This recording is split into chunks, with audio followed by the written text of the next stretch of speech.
So here we are in this home that we're building that's roughly how big, Mike?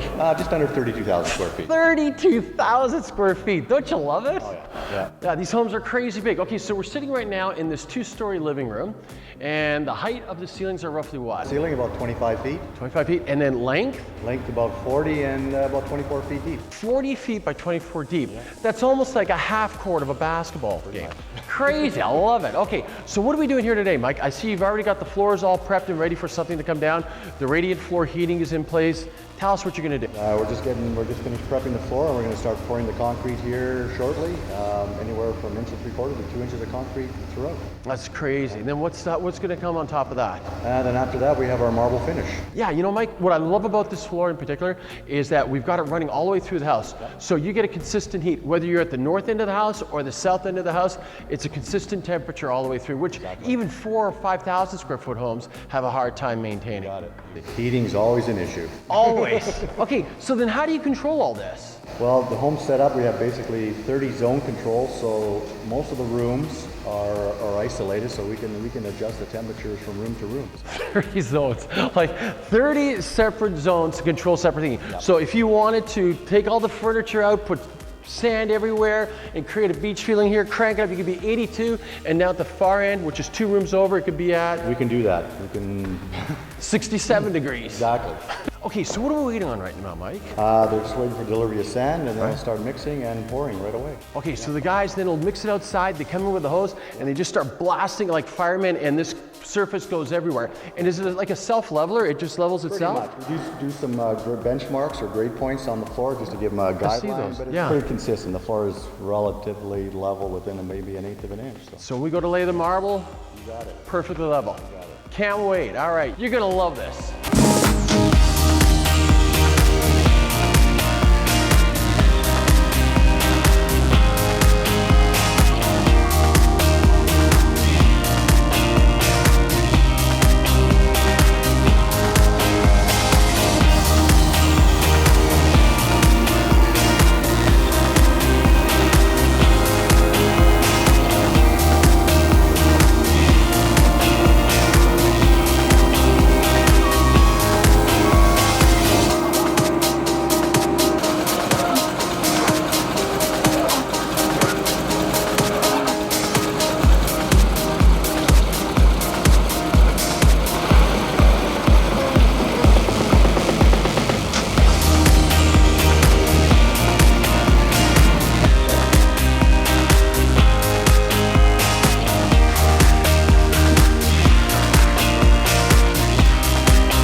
Okay, so as you can see, my floors are level, they're perfect. They actually already have a really nice shine to them, and we're just at the beginning stages. But you know what? You're probably saying to yourself, I've talked about this great heating system that's all radiant heat below the floors, and you're thinking to yourself, so like, Paul, where does all this stuff come from?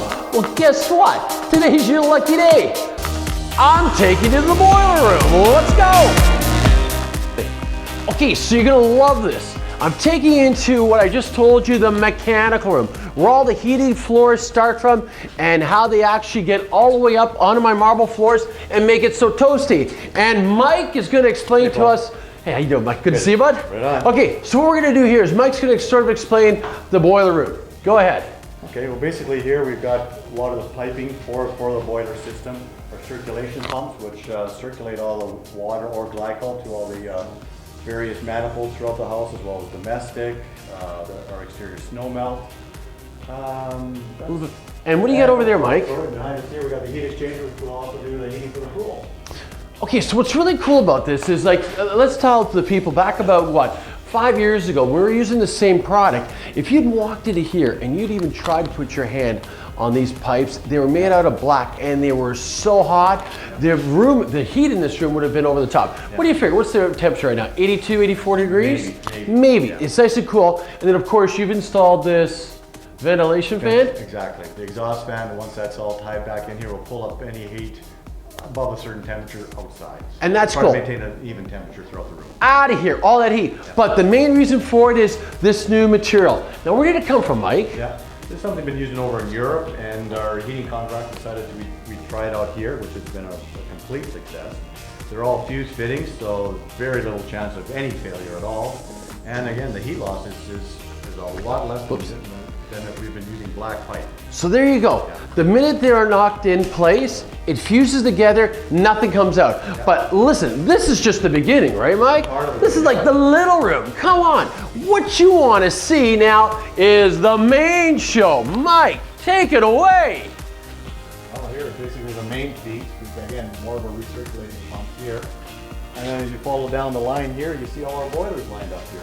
Now, what I want to talk about the circulating pumps is really important because, well, in the past, we've had circulating pipes fail. And how you can tell they're failing is they start singing. It's the bulbarian. It's just like collapsing. And then if you're unfortunately you're not here for the little song, we have gauges below that'll tell you when you walk down here and there isn't the proper amount of hot water going through. You'll see the gauges off.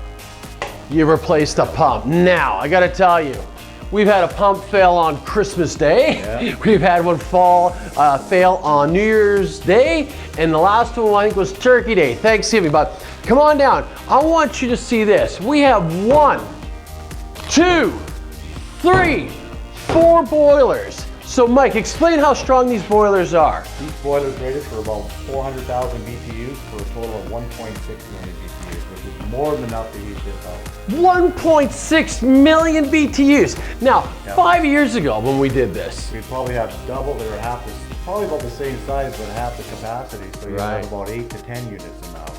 8 to 10 units to drive a place like this, where today we only need 4. Unbelievable. So now it's not, hey, listen, this tour is far from over. Now we got to go to the fun side, the control panels. Mike, take it away. Same thing. Basically, this monitors all the pumps, all the various areas for the manifolds, the snow melt, the garages. This is like the brains of all the HVAC. So what's really cool, and I hope you've really taken this in, this is almost like a submarine, is it not? Like we're loaded in pipes, we're down underneath the ground, and this is where the guts of the house. This is like the heartbeat of the whole home. So all your domestic water, as Mike mentioned, all your floor heating comes from here, but the glyco system, which everybody loves in the wintertime because, well, you don't need a shovel. You're not going to any hardware stores to pick it up because when you come out, the minute the snowflake hits the ground, it's gone. So hope you enjoy our mechanical room. We've only got how many of these in this house? About a dozen. I don't know. You can stick around. We'll take you to the next 11. On we go.